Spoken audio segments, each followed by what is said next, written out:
Unless you are one of the 1 in 3 people on the planet experiencing a daily water shortage, you probably don't think much about what it takes to bring clean and plentiful supplies of water to your tap. This edition of Nature Inc. will change that as we go to the desert of the Middle East, the high Andes and the Big Apple.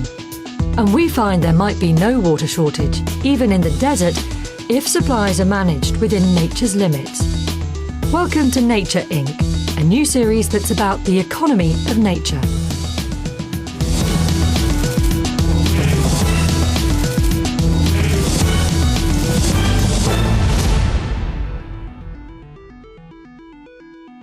For 200 years, the free market has dominated global economic thinking, but it left something vital off the books: the services nature provides to the whole human race.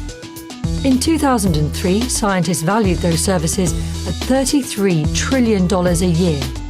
Nature Inc. asks what would happen if governments and big business had to pay for what nature provides us for free.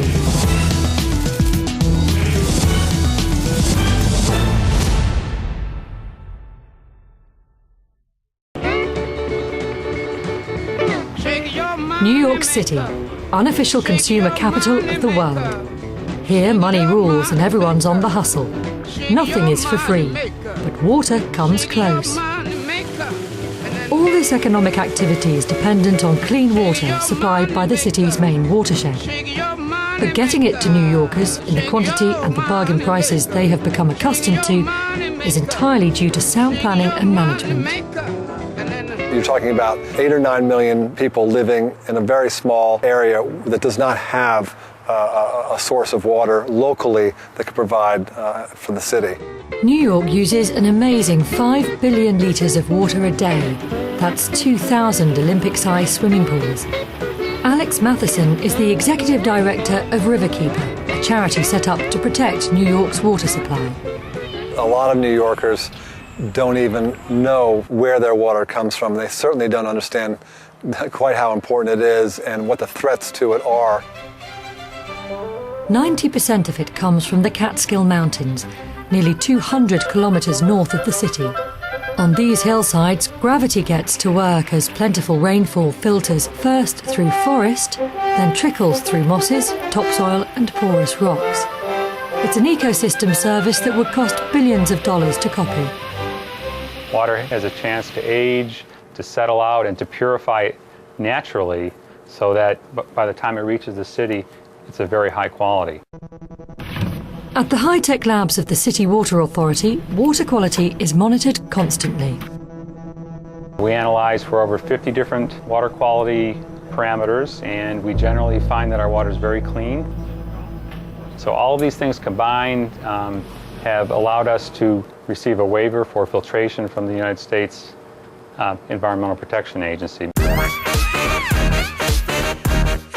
That waiver is the city's jackpot. By federal law, every city in the US must maintain high water standards.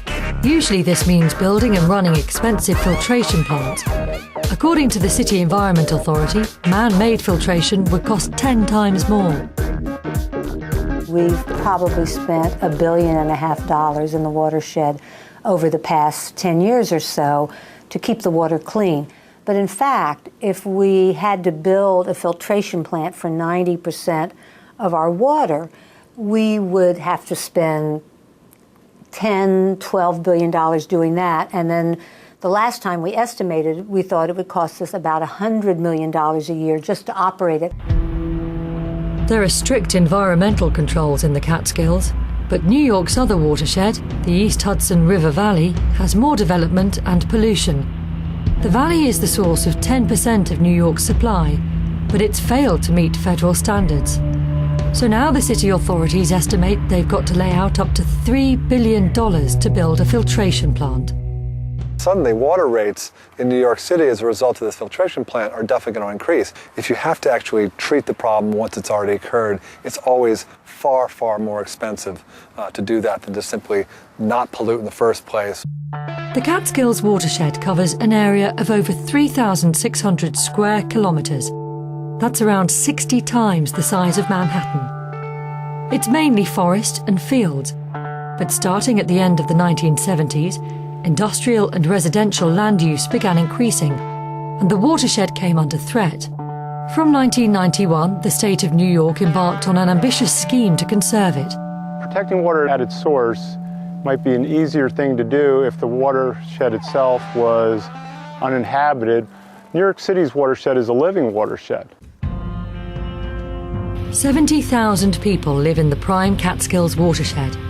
To protect the water supply, some of the strictest environmental regulations in the USA are applied here, limiting fertilizer and pesticide use and industrial pollution.